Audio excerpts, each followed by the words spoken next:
Le PDG dans le fruit. Malgré ou à cause de ses origines bourgeoises, dès son plus jeune âge, il avait décidé de détruire la société. Mais pour parvenir à ses fins, méprisant l'action directe qu'il jugeait trop souvent inefficace, voire naïve, il choisit une voie bien plus subtile, bien plus dangereuse, bien plus difficile. Il décida de faire semblant de s'intégrer dans la société réactionnaire et de la détruire de l'intérieur. Bref, il serait comme un ver dans le fruit. Il ne se confia à personne, pas même à ses parents, pas même à ses camarades.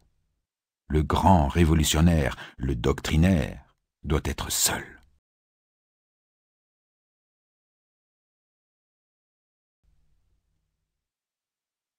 Après avoir fait d'excellentes études, grâce à ses diplômes, et aussi à son père, homme respectable et bien pourvu en relations mondaines, il réussit à entrer dans une très importante compagnie.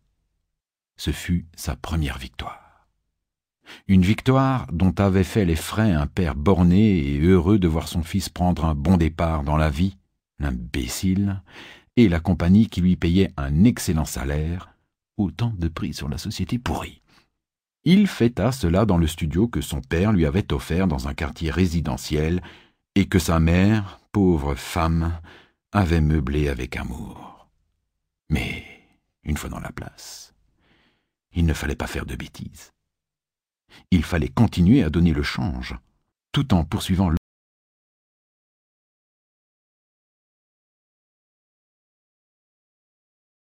l'œuvre destructrice.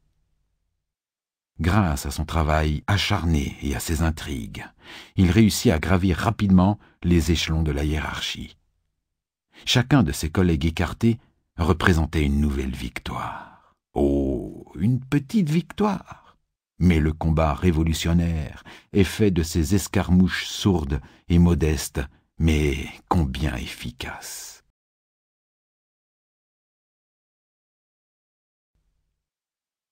Qui se serait méfié de ce jeune homme, apparemment ambitieux, vêtu avec recherche, conservateur dans ses goûts et ses opinions qu'il affichait volontiers. Et puis, il eut un nouveau coup de maître. Il épousa la fille d'un gros actionnaire de la compagnie. Pour les invités du mariage, son sourire de triomphe à la sortie de l'église pouvait passer pour l'expression d'un grand bonheur. Pauvre Marie-Guilaine, elle aussi se laissa prendre, car il ne l'avait pas mise dans la confidence, bien sûr. Ce n'était qu'une victime de plus dans sa lutte, mais le révolutionnaire ne peut pas se laisser aller à la pitié, mélancolique et décadent plaisir bourgeois. Pour l'instant, Marie-Guilaine était heureuse dans le splendide appartement que son père, crétin, avait offert aux jeunes mariés.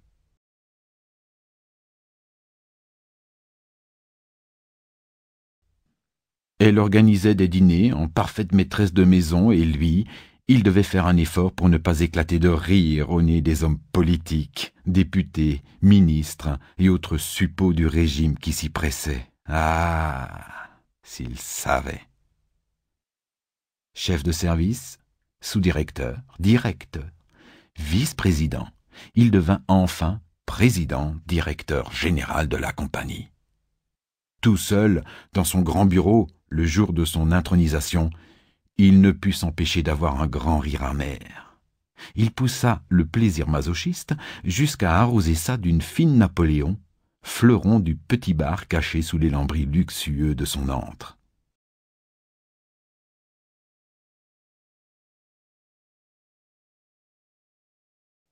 Mais il fallait toujours faire attention.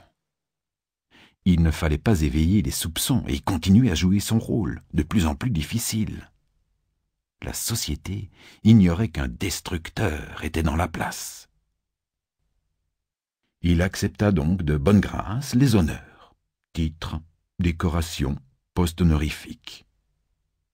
Il créa dans les usines de la compagnie une véritable milice, chargée de briser les grèves et de pourchasser les contestataires maladroits. Ah, c'est qu'il était habile, le bougre. Un incident entre ses forces de l'ordre, ça le faisait rire, et quelques jeunes contestataires se termina tragiquement. Ses réactions publiques, son témoignage au procès, lui valurent de se voir brûler en effigie. Des pierres brisèrent les vitres de son bureau. Tout cela était parfait. Tout cela faisait partie du plan.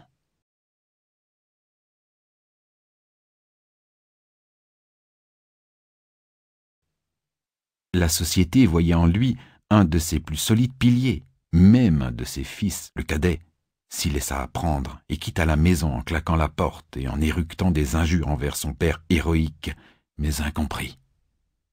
Il resta stoïque. Mais Marie-Guylaine ne s'en remit pas et mourut peu après. Pauvre Maggie, elle non plus n'avait rien compris. Les voies du révolutionnaire sont parfois dures, mais c'est à ce prix et à ce prix seulement que l'on peut faire progresser le grand combat.